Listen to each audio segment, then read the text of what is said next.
Hi, everybody. It's time for the Emotional Intelligence School weekly Facebook Live. And today, our topic or our question is, should this be normal? And before I jump into that question, I'd like to tell you a story about what happened to me last week.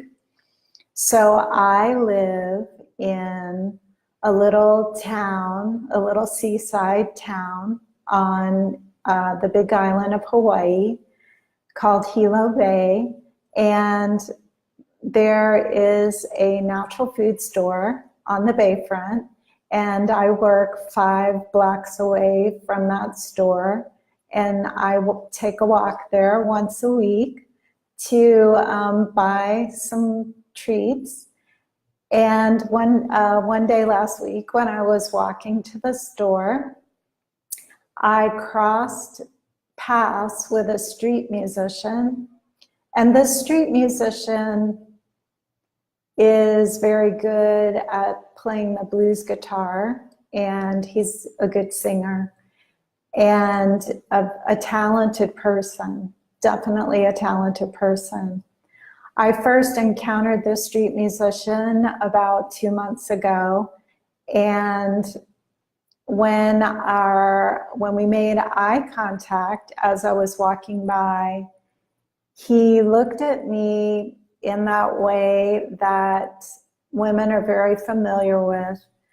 When a man looks at you and decides that you would be a good person to have sex with. And I did not like this. I don't like when this happens. I mean, when a stranger looks at you as if you might be like someone for them to do something with, that's very personal and intimate, it doesn't feel good. It doesn't feel good to me. So when he looked at me that way and I got that vibe, I just smiled and said hi, and I kept on walking. And ever since then, when I walk to that store and I see him, I just smile and say hi, or just smile and keep walking. Well, last week was different because as I could hear him playing, and as I got closer, I made eye contact, I smiled, and then I looked down and I kept on walking, and right as I got right in front of him, he said, "Hypocrite." And I was like, my mind was like, what? I'm a hypocrite? Why? Like, we don't even know each other.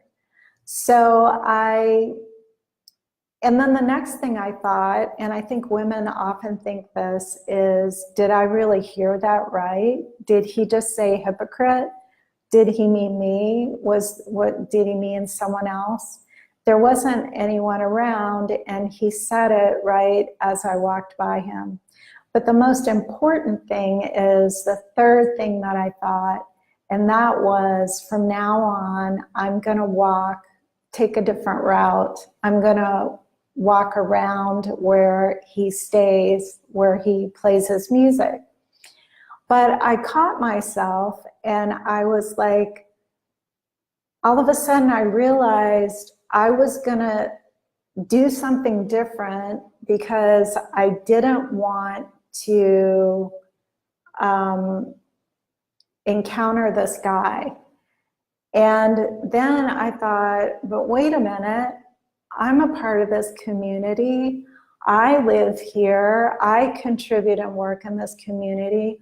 Why should I have to walk around someone or avoid someone because they have bad boundaries, and they see me not as a human being, but as someone that they can use. So that is where my mind went. And I just wiped it out of my mind until the weekend when I was lying in bed, and then I was thinking about it. And then I started thinking about all the decades that I had changed what I wanted to do or worked around some guy who, you know, took a shine to me, who didn't even know me. We weren't even friends. And I just thought of all those decades and all of the things that I didn't say. And it just really hit me how much energy I have spent in my life working around people who don't see me as a human being, don't see me as a person with responsibilities, with intelligence, with feelings, with beliefs. And then I thought about all the women in the world who were doing this on a daily basis, who are having to make themselves smaller, invisible, and are not just being able to say, you know, I don't want you to look at me that way. I don't want you to think of me that way. It's a lot. It's an awful lot. And the other thing that occurred to me that really got me nice and hot and angry was that I think men benefit from this and they depend on it. So let's say for a moment that I decided to go around the block and avoid this guy. Then he never has to see me. He doesn't have to face whatever rejection he might be feeling or whatever judgments he might be feeling about me. And I have, like, for example, there's a farmer's market where I live. I have not gone to that farmer's market just because I was going to run into men who had hit on me and, you know, like, they would miss the cues, right? Like, they would think whatever they wanted to think and proceed from that belief. And then I wouldn't give them any encouragement, but yet they would keep going and keep going. So I just stopped going to the farmer's market for a while. So men benefit when women amend their behavior, when they work around men, when they work around their weirdness. Men benefit and women get more and more invisible. And the question is, should that be normal? Should we accept that? And you might think that, well, Susan, you know, you could get hurt if I continue to walk by that guy. He could say worse things. He might even, you know, be dangerous. I don't think he is, but so there's good reasons not to confront this situation. But I think we still have to ask the question, is this normal? Should it be normal? And for me, this is no longer normal for me. I'm not just going to change what I want to do just to avoid men like that. So what can I do? This is a big question. And there are 3 things that I think all women can do to change the energy of this situation. We don't have to force men to do anything differently. We just have to shift how we feel about it. and we can talk about it. So the first thing that I think we should do, or what I would like to see women everywhere do, so that they don't have to continue to do this, is to catch yourself when you automatically want to work around someone. And I'm not saying don't work around them, but I am saying make a decision. Decide if you really want to do this. Decide if you want, like, do I want to walk on the back streets and miss the ocean view? Not really. I love that ocean view. I want to see it. So just catch yourself and notice. Well, let's back up one more thing. One more step. When you notice a guy looking at you, with a complete stranger looking at you or treating you like you're a potential sexual partner, and this is completely random, you don't know the person, I think it's important to take a moment and just feel how bad that feels.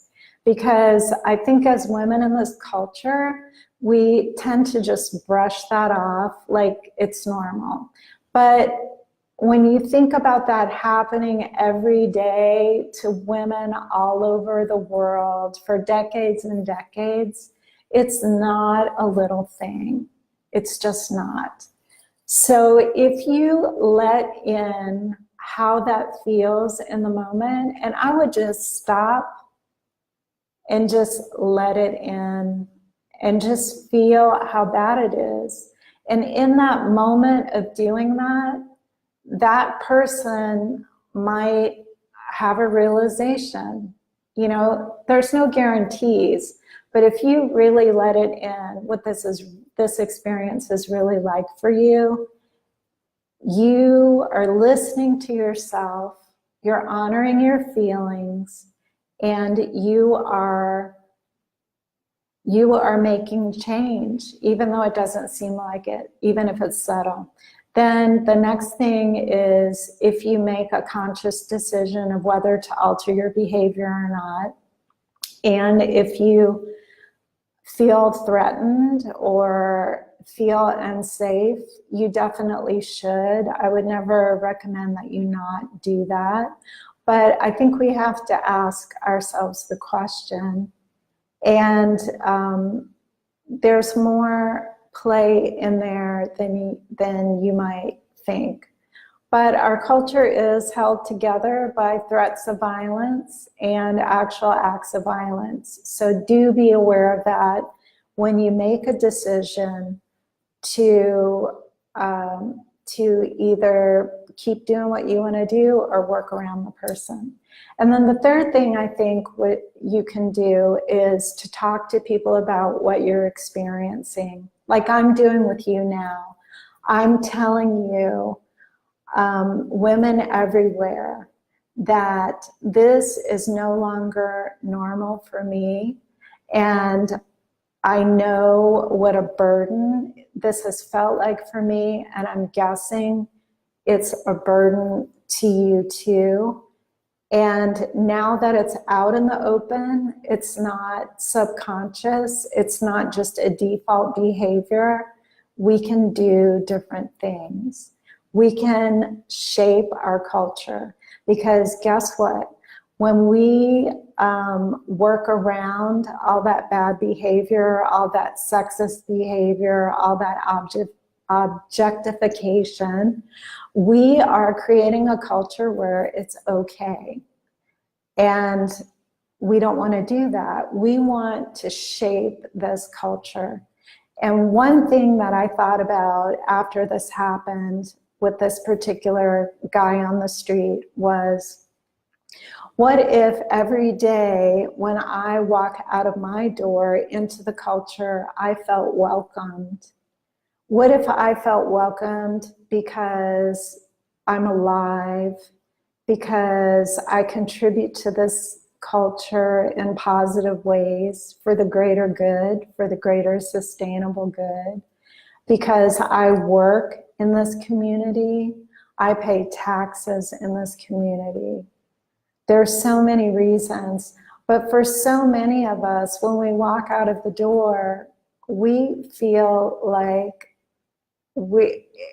sometimes it just feels safer to be invisible, because then you don't have to feel how icky it feels when someone treats you like an object instead of a person. And what I would really like to see happen is for women everywhere to shape the culture so that it's welcoming for you and for everyone. So should it be normal that men look at a complete stranger as if they want to have sex with her? It's normal, but that should not be normal. And the only way that will change is when women become conscious of it and decide that that's not how they want to feel, and that's not how they want to be treated in their own communities.